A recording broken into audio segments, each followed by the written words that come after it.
날마다 하나님 말씀 가까이 하는 성도님들에게 하나님의 은혜가 함께하길 원합니다. 오늘 하나님께 주신 말씀은 에스라 10장 1절에서 5절까지 말씀입니다. 에스라가 하나님의 성전 앞에 엎드려 울며 기도하여 죄를 자복할 때에 많은 백성이 크게 통곡하매 이스라엘 중에서 백성의 남녀와 어린아이의 큰 무리가 그 앞에 모인지라. 엘람 자손 중 여히엘의 아들 스가냐가 에스라에게 이르되 우리가 우리 하나님께 범죄하여 이 땅 이방 여자를 맞이하여 아내로 삼았으나 이스라엘에게 아직 또 소망이 있나니 곧 내 주의 교훈을 따르며 우리 하나님의 명령을 떨며 준행하는 자의 가르침을 따라 이 모든 아내와 그들의 소생을 다 내보내기로 우리 하나님과 언약을 세우고 율법대로 행할 것이라. 이는 당신이 주장할 일이니 일어나소서. 우리가 도우리니 힘써 행하소서 하니라. 이에 에스라가 일어나 제사장들과 레위 사람들과 온 이스라엘에게 이 말로 행하기를 맹세하게 하매 무리가 맹세하는지라. 아멘. 에스라는 홀로 하나님 말씀 앞에 서는 말씀의 사람이었습니다. 그것으로 끝나지 않고 그 말씀 붙들고 우리를 위하여 더불어 기도하고 그리고 다른 사람을 생각할 수 있는 신앙의 성숙자가 바로 에스라였습니다.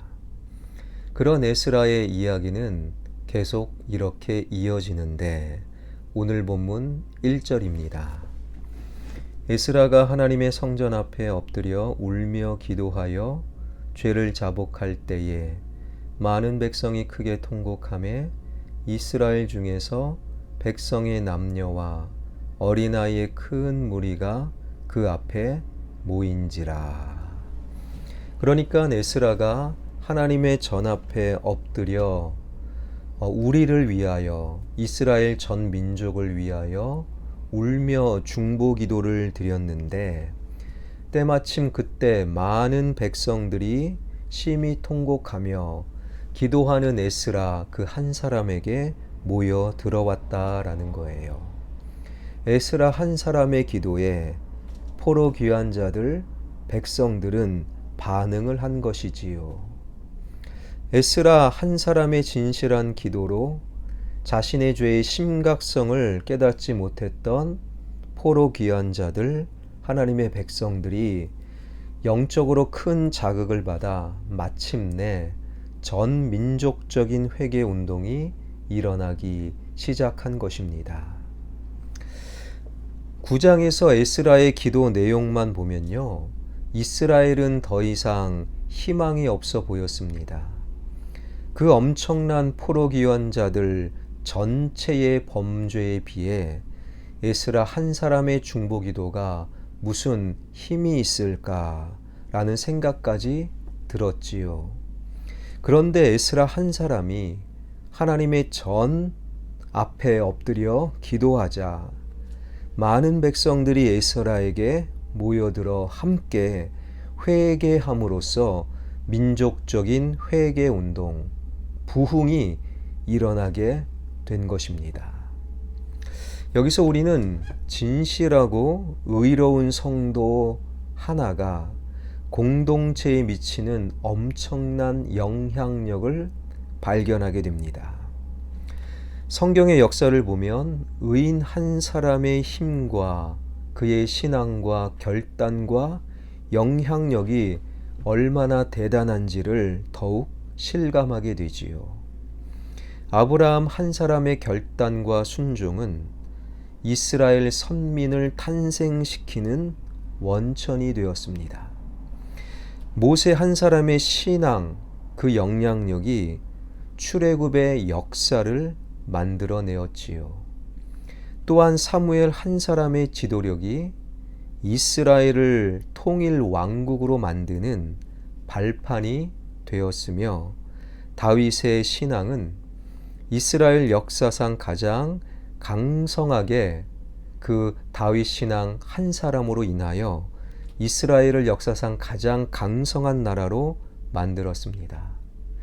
뿐만 아니라 히스기야, 이사야, 엘리야, 엘리사 같은 사람들로 인해 이스라엘 민족의 신앙이 유지되었습니다.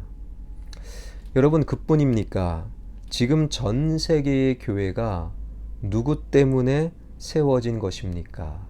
바로 예수 그리스도 한 분으로 인하여 전 세계의 주님의 몸된 교회가 세워진 것이지요. 숫자가 중요한 것이 아님을 다시금 확인하는 순간입니다. 하나님 앞에 홀로 서고 공동체 우리를 위하여 기도할 수 있는 한 사람, 이 새벽을 깨워 성전에 모여 혹은 나의 가정을 성전 삼아 하나님을 찾고 교회와 민족을 위해 기도하는 한 사람이 바로 우리의 가정과 교회와 공동체와 이 시대를 전혀 새롭게 할 수 있다라는 것이지요. 에스라 한 사람을 통해 새롭게 새로워진 포로 귀환자들의 모습, 한 사람, 그래서 하나님께서는 그 한 사람을 찾으신다라고 말씀하는 것입니다. 이러한 에스라 한 사람의 기도로 많은 백성들이 영적으로 반응을 했는데요. 성경은 그중 한 사람, 스가냐에 주목을 합니다. 2절 끝자락에 보니 스가냐는 이렇게 고백하지요. 이스라엘에게 아직도 희망이 있습니다. 마치 임진왜란 때 신에게는 아직 12척의 배가 남아 있습니다 외쳤던 이순신 장군을 떠오르게 하는 고백입니다. 하나님께 기도하는 한 사람이 있다면 아직도 그 공동체, 그 모임, 그 교회, 그 가정에는 여전히 희망이 있는 것이지요. 사랑하는 성도 여러분, 지금 영상으로 말씀 듣고 기도하는 여러분이 한 사람이 되어 여러분 가정에 여전히 소망이 있기를, 여러분의 모임에 여전히 소망이 있기를 주님의 이름으로 축원합니다. 2절 끝자락에서 이스라엘에게는 아직도 소망이 있습니다, 희망이 있습니다 고백했던 스가냐는 에스라의 기도로 몰려든 백성들에게 이런 제안을 합니다. 3절입니다. 곧 내 주의 교훈을 따르며 우리 하나님의 명령을 떨며 준행하는 자의 가르침을 따라 이 모든 아내와 그들의 소생을 다 내보내기로 우리 하나님과 언약을 세우고 율법대로 행할 것이라. 스가냐는 포로 귀한 자들 이스라엘 민족의 죄를 회개하고 그 회개를 위해 이방인 아내와 그들의 소생을 내보내자라고 제안을 합니다. 1차 포로 귀한 자들은 자신들을 위하여 이방인 여인을 아내로 맞이하였고 자신들의 아들들을 위하여 이방인 여인을 며느리로 맞이하였지요. 그리고 그들은 자기만을 위하여 살았습니다.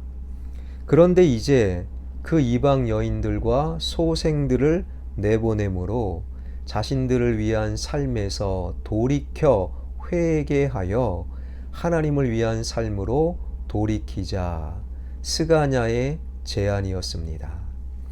그런데 사실 이것은 결코 쉬운 일이 아닙니다.